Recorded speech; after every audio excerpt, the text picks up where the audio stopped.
Gamers, gals, and non-binary pals. Statistically, you're all bad at Yu-Gi-Oh! And none of you know why. You complain about getting sacked, you complain about meta sheep, but in reality, you just suck. And I am God's #1 hater. And so is Pac. He comes a close second. He made a video the other day, why you're not winning in Yu-Gi-Oh! And I want to give it a watch. I made a video kind of similar to this a couple months ago. And I want to hear what someone who's actually good at the game has to say about it. Let's give it a watch. Hey, what's up guys? So as you can see from the video title, I wanted to talk about why you're not winning in Yu-Gi-Oh! And before you get a little defensive as if I'm attacking you, I'm the GOAT. I think I've the whole never point lost of a this game video of is Yu-Gi-Oh! going to talk about the lessons I learned the way to finally doing well at premier events. Let's start from the beginning, right? I think we can all agree that Yu is a pretty tough game. It has evolved a lot from like the playground Yu-Gi-Oh! That you all know and love. And I remember even myself, my story is that I got into competitive Yu-Gi-Oh! 3 to 4 months after picking up the game towards the end of 2019, so like about the start of 2020. And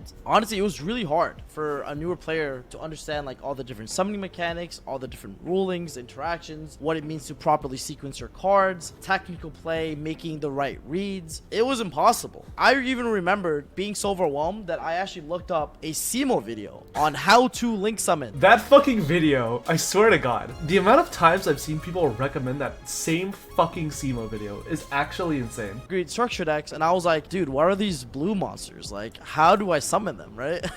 I quickly found out that Yu-Gi-Oh! Is a pretty tough game. Definitely not easy. It turns out there's a pretty big difference between just throwing cards on the table and playing your cards with purpose. So when YCS start resuming after COVID in 2022, I was really excited to travel to my first person YCS. I've only been to one other YCS at the time, which was YCS Vegas with Stevie and Sam, but I never been to different a Steven. solo YCS, in-person YCS. Like I never performed at one. I more played at one. And if you guys were following me at the time, you would know that the first 5 YCSs I attended, I didn't perform. I kept bubbling, I kept losing, and there was a multitude of factors. But it would be shameful of me to say that I didn't do well because of I just bricked or my opponent sacked me or all these other reasons. I think me being the type of person I am, I started to find the reasons why, and I think that shift in mindset is how I was able to perform. And I think for most people, when they're in that predicament, in that situation, when they don't perform the first 5 premier events they attended, they probably would have stopped because of the sink in time, money, and when you don't see results, it's easy to get discouraged. But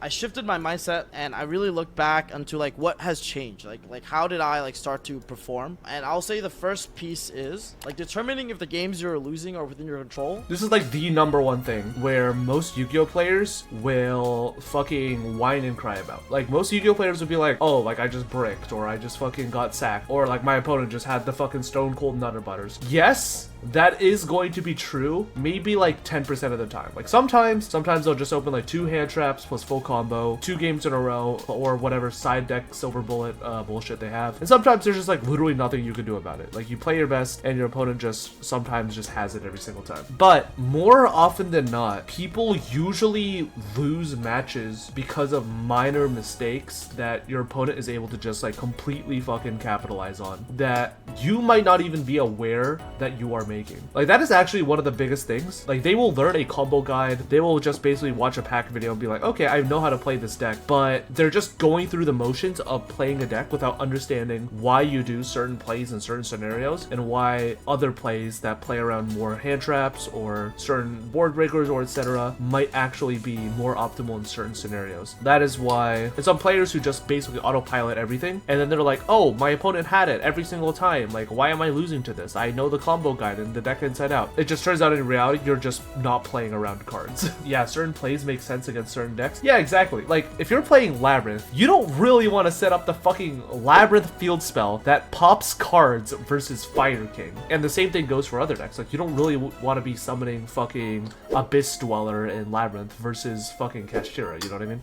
I remember that people come up to me at YCSs, they would say, hey, what's up, Pac, how are you? I'll be like, I'm doing good. They're like, I'm like, how are you doing in the tournament? They're like, yeah, I'm X2, bro, X3, like, I'm not doing too good. And they would always go on a rant about how they lost, right? Your friends probably do this. Everyone does right this. within like the first couple of minutes of hearing the story. I could tell right away if they're capping, or if they actually could have played better. And I'm guilty of it too. I mean, at the end of the day, right, it can be quite embarrassing to tell your friends, content creators you look up to, that you punted, that you misplayed, or all those things. But at some point, the lies you keep telling others and yourself almost make it to a point where they're self-fulfilling. You will actually start believing that you couldn't have played better, that you could not have sequenced your hand better, or like you could not have made a better read on the back row, right? And I think when you do this, it can be pretty detrimental to your growth as a player. A good anecdotal story of this is, I remember at YCS Charlotte, I played a good friend of mine, Christian Reina, on the bubble G, and I lost because I didn't ash his Phantasme, and he ended up drawing Nibiru off the Phantasme, which actually ended the game and my tournament run, you know. And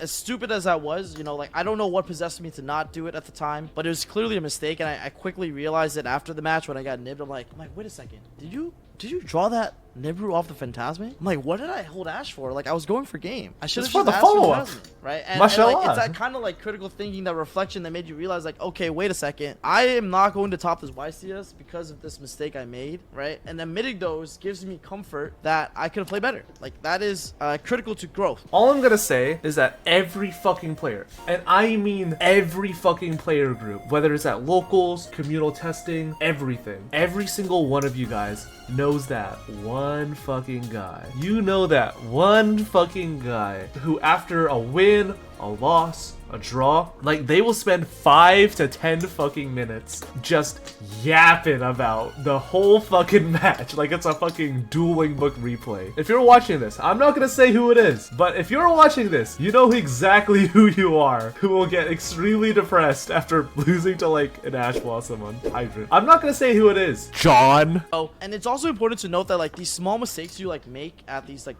within these rounds, maybe I was X1 at the time and I made this mistake against Gunther, and now I'm X2, I'm still in the tournament, but it's important to know that like these small mistakes have ripple effects. That one match you lost can like change your whole tournament drastically. Right? Yeah, that's kind of like how I got better, because even if I do like a lot of self-reflection in between these games, and even after Josh and I played our feature match at YCS Bologna, I remember he and I chatted in Top Cut, and we were like, Josh was like, hey, I could have played better, and I told him like, hey, I could have played better too. And it was so crazy because that like really goes to show that, you know, like how the top players think. Always try to figure out like, okay, or like even though he like Josh won our match, like he was even like, wait, hold up, I didn't actually play the best I did. And I think like that type of like critical thinking is really, really important. That's the first aspect, admitting to mistakes and improving and learning from them. The second piece is learning how to play Yu-Gi-Oh is more important than learning how to play a specific deck. If you think about it, the reason why I'm able to consistently switch decks for every YCS and play them at a very high level is because I believe that mastering the fundamentals of Yu-Gi-Oh will give you a lot more mileage for your time. That's true, 100%. Understanding why you make certain plays when playing certain decks, as well as why you navigate certain lines against other certain decks, what plays you can make to play around certain combos. Those things are transferable skills. Learning how to do the fucking furniture combo in Labyrinth is not at all like learning why certain hand traps are good in specific metagames. I'm sure all of you guys know one person who's a one-trick, who, despite being like extremely proficient with like their one specific deck, just can never seem to get a top or a win or anything like that. Like maybe they'll like place at a regional, but they're never really going beyond that. And the reality is just like, it's mainly just because they don't really understand how to play Yu-Gi-Oh. Like during my time on the pro team, I basically played like 5 different decks. I played like Virtual World, played Adam Emancipator, played Dino, I played Mech Knight and Invoke. I played like every single possible deck I could, just because at that period in time, I had memorized basically every single deck within the metagame. I had memorized the fucking spreadsheet of when to hand trap, where to hand trap, every single like possible play these decks were making. And there's a reason I have this YCS bag. It's because remote duel extravagances are fake as hell. If you don't understand the fundamentals of the overall branching metagame and why people are playing the cards that they do and the general interactions between every single card and blah blah blah blah blah blah blah, you can fucking play 10,000 hours of Infernal, but you're never gonna top that YCS, you know what I mean? Definitely concede the fact that it will take a lot more time if you're a newer player, because there's a lot to learn in the beginning, like understanding how chain links work, understanding what turn player priority means, understanding like rulings, interactions, like understanding all these things that have nothing to do with your deck. Understanding turn player priority, understanding that on resolution you have priority to activate a fast effect. Like these are things that have nothing to do if you're playing an Unchained deck, if you're playing like a virtual deck, if you're playing a Pearly deck. These have nothing to do with those decks. It's about the game itself. And I think understanding the game at its core is much more important, because then you can like apply those fundamentals to multitudes of decks, right? Like understanding how the damage step works, like understanding how trigger effects works, and using that to your advantage. Those type of things about Yu-Gi-Oh, about the fundamentals of Yu-Gi-Oh is, in my opinion, much more important to learn than just learning like there's like the memorizing a combo. Because the truth of the matter is that like memorizing combos will not take you far, because it never actually works that way in a tournament. You will get hand trapped, you will get stopped, your opponent will interact with you. This game is not solitaire. And so as a result, like these combos that like people show off and like the spreadsheets and all that stuff, well, they're important to know, but you need to understand like why they work, how they work, instead of memorizing how they're being performed. I will say like one of the reasons why like some players who've been playing forever are leagues ahead is because they've experienced a lot of like these rulings, these interactions, like how all these things work, all the Yu-Gi-Oh fundamentals. They learned that way earlier on. If you looked at some of my first streams when I started playing Yu-Gi-Oh, it was actually me grinding Dueling Book, watching back my replays. I did this for months until I became really good at adapting to like the different game state. And all the experiences, all the lessons you learn from playing Yu-Gi-Oh, not playing a specific deck, playing Yu-Gi-Oh, will develop to what I call like this Yu-Gi-Oh game sense, right? Like other games would call this like game sense. I call this like your Yu-Gi-Oh game sense, like that kind of like being able to navigate game states or like make reads, all that kind of stuff, right? And I would say like Jesse is a really good example of this, right? Like he's refined his fundamentals and technical plays over the years to where he does not need to practice as much or play as much in order to do all YCSs. Like I have personally tested with Jesse, and all he does is theory. Like he doesn't even play. Like it came to the point where Jesse just pulls up to a YCS and just cooks people because of the game sense he develops from years of practice. I think for someone like myself, if you're a newer player, if you're someone looking to get better and get to that level, you're gonna have to work a little bit harder. He's been doing it since he was like 15, right? And that's what I kind of like did when I first started, like at like start of 2020, end of 2019. That's kind of like what I did. I had to play more than others. Like I had to be on Dueling Book. I had to like, because I need to make up the in time by getting more experience. Like for that lack of time that I don't have playing the game, I need more experience, and the only way to get more experience is to play more and play critically, right? Because you could play the game but not feel anything, right? Like you could mindlessly like put cards on the table, do this, do that, like set a couple stuff. When you play and you're trying to improve, you should always be critically thinking about, okay, how should I sequence my hand in order to play around draw and Lockbird, because I know that's a very common card in the format. If that's the case, should I start with this normal summon? But does that expose me to Valor and Imperm? Does that even matter? Like, do I lose those two cards anyways? Should I just start with the most powerful normal summon? You know, these are things that should be going through the back of your head. That's a really smart way of putting it. And like a really nice comparison you can make is also, it's kind of like with League of Legends / Teamfight Tactics. Like in Teamfight Tactics, you very much are able, if you really want to, you could just pull up a guide on fucking like Meta TFT or like Mobalytics of just like maybe one of the top 4 comps, and you just mindlessly follow that. And you could probably just do that mindlessly until like gold. Once you start hitting like actually high elo, fucking emerald now because they have it, platinum, diamond, whatever, that is where you actively have to start making decisions outside of your comfort zone, and you have to adapt to the overall larger game of TFT. Like you're no longer able to just fucking bink it on like Disco Twisted Fate, because once you reach high enough elo, everyone's gonna know how to play around 4 cost carries, and people are gonna be contesting your fucking Twisted Fate. So you have to ask yourself, am I going to just hard send it on Twisted Fate? More often than not, people are just gonna be like, oh, well, I couldn't even play the game because I got hard contested on Twisted Fate and I couldn't get my headliner and blah blah blah blah blah. Well, in reality, you should be pivoting your game plan to be more frontline based with like Disco Blitzcrank, or you should just be looking to transition and hard sell your board rather than to keep just trying to force it down mid every single time. And the same can go into Yu-Gi-Oh, where instead of just trying to hard force a combo where it's only going to get there 50% of the time if your opponent opens like no hand traps or whatever, or trying to force a deck that realistically just doesn't have a good place within the metagame due to like internal issues. That is what separates players who play Yu-Gi-Oh and people who actually understand Yu-Gi-Oh and how to actually play the overall game versus they know how to play Altergeist or Hero or Labyrinth. If you're looking to get better at the game, there's like no shortcut. Reading about how like a deck works is not gonna help you get there. Like you're gonna need that game experience, right? How many people at a YCS play like the tier 1 deck? How many people play Rescue Ways? Why is it so few making Top Cut? Why is it like the same players making Top Cut? It's because like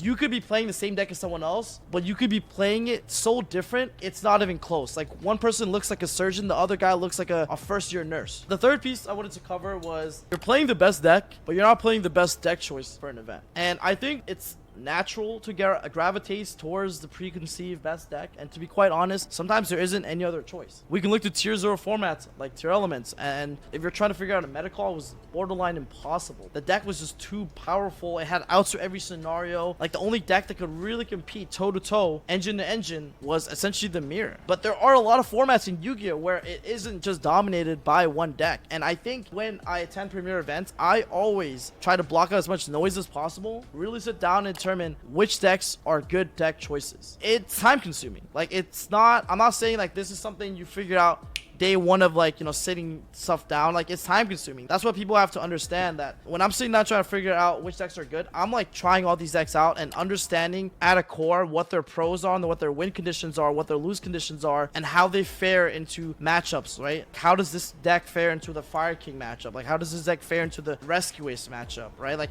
does this deck have an inherent advantage against the top tier 1 decks? If so, where does it have that advantage? And is the advantage enough to carry me to a victory even though my deck is slightly weaker, right? So things like these are what you're gonna have to like think through, right? That's one of the main reasons why I actually picked up Lab, is because once everyone and their mom started playing like Kashira, I was like, wait a minute, Labyrinth, Daruma Cannon, bounces, pops. Lab is actually like pretty good into Kashira, and the relative success I saw within that format, as well as, you know, the fact that I just overall gravitated and sort of liked the deck and all that sort of good jazz. That is like one of the main reasons why like I still play Labyrinth like a year fucking later, and I have the deck in max rarity, all ultis, all QCRs, all collector rare, blah blah blah blah blah blah blah. The important thing is that like when someone says X is good, Y is good, it's really important that you really try to determine if it's actually good or bad because of your own testing. Like this is like really important. I think this is like the most important thing, which is like you should have like conviction when you submit a deck list for a YCS. Like it shouldn't, you know, obviously you can be a little bit nervous about the tournament and stuff like that, but you should be like, you should have your own conviction and your own like thought process, like, hey, like I think from my own testing, I think this is good, right? And at the end of the day, if you don't have enough time, or if you're not confident, like you can always reach out to other people to get their insight, but at the end of the day, it's you. Like you're the one that should be making the decision, right? It's kind of like, I think net decking is great, and then net decking and improving on someone else's deck is even better. Taking someone else's deck but mindlessly like just submitting it is not, I think, the best way to like perform. I think it could maybe get you there, but it's not like the best way to do well. I don't think there's anything wrong with it. It's just, I think if you're looking to do better, like it's not gonna get you there. Yeah, exactly. Like again, to bring up like the TFT angle, and like, yeah, sure, if you just like play enough games, maybe you can fucking bink it once in a while. Like maybe you'll top a regional, maybe you'll get a regional win, maybe you'll get a YCS top. If you get very, very lucky. Like I'm not denying that that is like a thing that can happen, but you also have to understand that most people going into either a ranked ladder or a YCS or a regional, whatever, kind of follow that same mindset.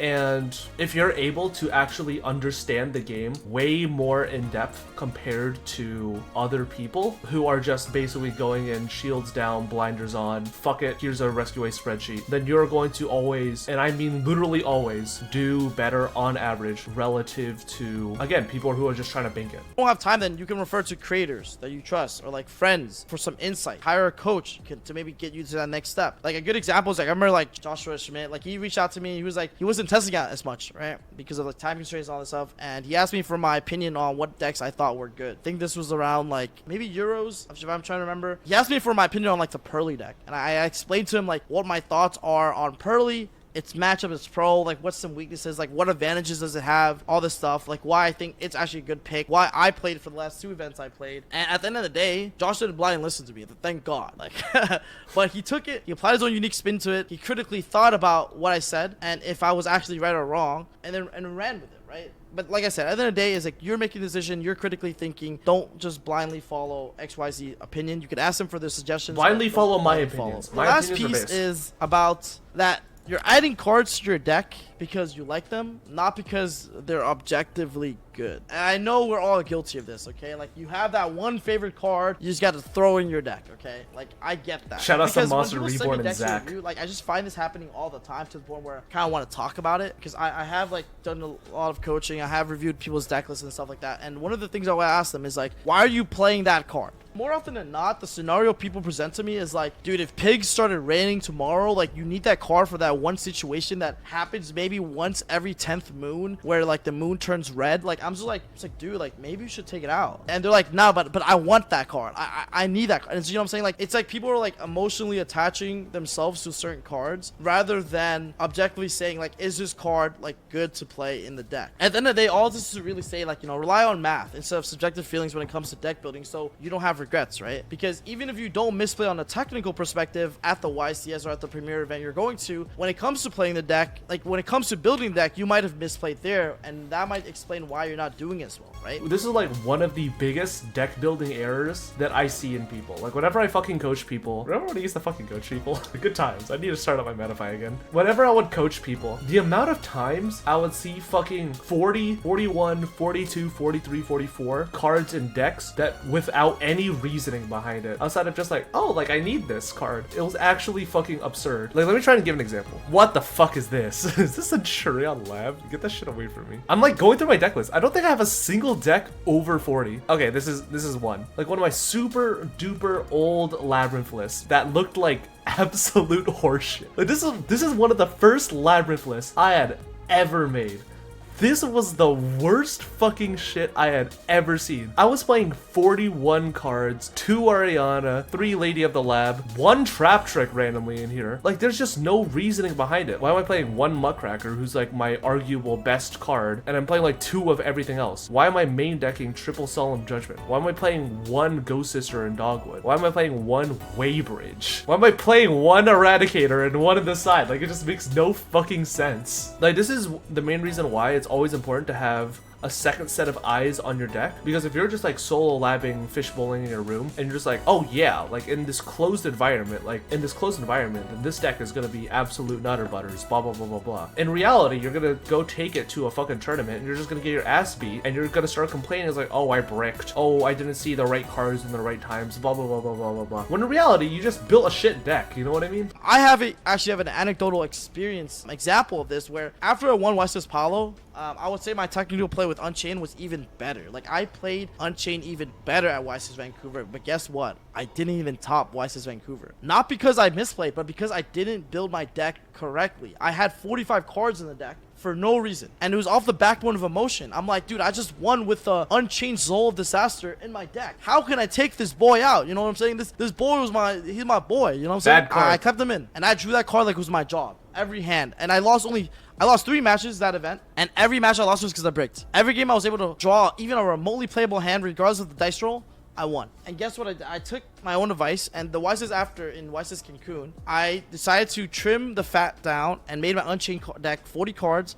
I took out every unnecessary card, only kept in the necessary cards to play the game, to perform, and I topped because I just didn't brick at all in Swiss, and I was able to play every game. And because I knew that my technical play was very good with the deck, what I had to fix was the deck building component, which is something that goes overlooked because sometimes you will actually get sacked. Like, you will definitely like get completely demolished by your opponents, but you also have to consider all the times like, okay, like, if I can't control the technical play aspect, what could I have controlled? And it's important that, like, you know, you're in a healthy relationship with yourself, in the sense that, like, you know, you control what you can. Like, there are some things you will not be able to control, but the most important part about it is like just being honest with yourself, right? Like, you don't need to cap to anyone else. Just, you know, just keep it real. End of the day, Yu-Gi-Oh is a game that's kind of like 40% luck. You can only have so much skill, and if you get binked on sometimes by someone who opens the absolute nutter butters, all that really matters is like, hey, be honest with yourself. Even though you lost, did you play as best as you could, and did you never like